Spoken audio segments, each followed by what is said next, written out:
এই যে ascend air ultra হেডফোনটা 7.1 হেডফোন, এটা একটা সফটওয়্যারের সাপোর্ট থাকে।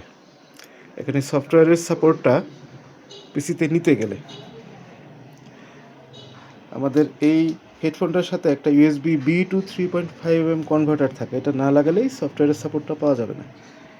তো যারা এই 7.1 বা সারাউন্ডের সাপোর্টটা নিতে চান তারা এটা পিসির সাথে যে এইভাবে লাগাই নেবেন, USB B to 3.5mm কনভার্টারের সাথে 3.5mm জ্যাকটা এভাবে কানেক্ট করা থাকলো। আচ্ছা, এখন এটার ডাউনলোড লিঙ্কটা আমি ডিসক্রিপশনে দিয়ে দিব, ওখান থেকে ডাউনলোড করে আপনারা ইউজ করতে পারবেন। জাস্ট ওভারঅল একটা জিনিস বলে দিই, এই হেডফোনটা রিসিভ করলাম আধা ঘন্টা মতো হবে, ইজি গ্যাজেটস থেকে নেওয়া, সিলভার কালার, এটা একটা কালার আছে লাল কালার, ব্ল্যাক রেড, এটা সিলভার ব্ল্যাক। তো এই হেডফোনটার ওয়েট হচ্ছে 210 গ্রাম কম বেশ, আর এটার যে সাউন্ডটা মোরলেস বেশ ব্যালেন্সড, বাড়তি কোনো টোন অ্যাড করে না, বেজের ক্ষেত্রে বাড়তি কোনো বেজ আমি ফিল করিনি, ওভারঅল ইট ইজ গুড। আমি প্রথমবার ট্রাই করছিলাম 3.5mm জ্যাক দিয়ে কানেক্ট করে, এটা মোটামুটি ভালো সাউন্ড করছে, ডিসেন্ট সাউন্ড করছে। আর হেডফোনটা লাইট ওয়েট হওয়ার ফলে এটা আপনাদের কানের মধ্যে বেশি, মাথার মধ্যে বেশি ভারীও লাগবে না, দীর্ঘ সময় ব্যবহারের জন্য মোরলেস পারফেক্ট বলা যায়। আর বাজেট 1,300 টাকার মধ্যে আনবিটেবল।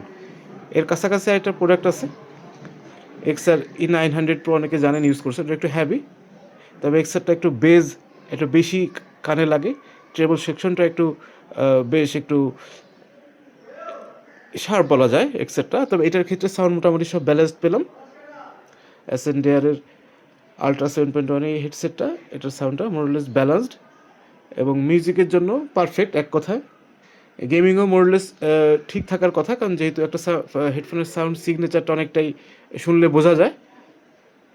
একটা মোটামুটি এটা বাজেট রেঞ্জে মোটামুটি একটা ভালো প্রোডাক্ট এটা। তো এখানে একটা ডিটাচেবল হেডফোন মাইক্রোফোন অ্যাড করার সুযোগ থাকে, সেটা আমি খুলে রাখছি, যেহেতু নর্মাল সময় আমার মাইক্রোফোনটা বেশি কাজে লাগে না, জাস্ট হেডফোন হিসেবে ইউজ করার জন্যই।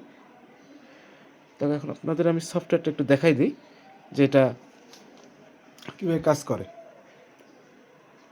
তো হেডফোনের লুকটা মোটামুটি এরকমের, যেখান থেকে USB-C দিয়ে কানেক্ট করা যায়।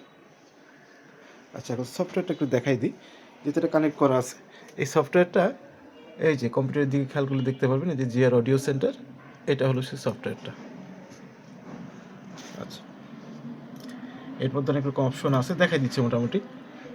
এই যে এখানে আপনার রাইট ক্লিক করলে এটার উপরে এই যে ভলিউম কন্ট্রোল যে অপশন আছে এখানে, আর তারপরে যে sample rate 40 by default 48 hertz দেওয়া আছে।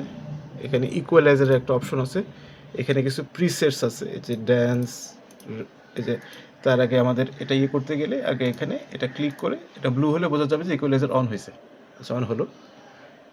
এখানে যে rap, metal, dance, soft rock, bass, classic, opera, ইচ্ছেগুলিকে ম্যানুয়ালি করে নিতে পারেন সুবিধা অনুযায়ী। আর এখানে 7.1 অন করতে গেলে যে এখানে এনাবল 7.1 শিফটটা এটা করে নিতে পারেন। এটা এইভাবে বিভিন্ন দিকে করে দেওয়া যায়। এইটা দেওয়ার অর্থ হচ্ছে এটা ফিক্সড আছে, এরকম দিলে যেটা ঘোরা শুরু করবে, এই যে এরকম দিলে বামে ঘুরবে,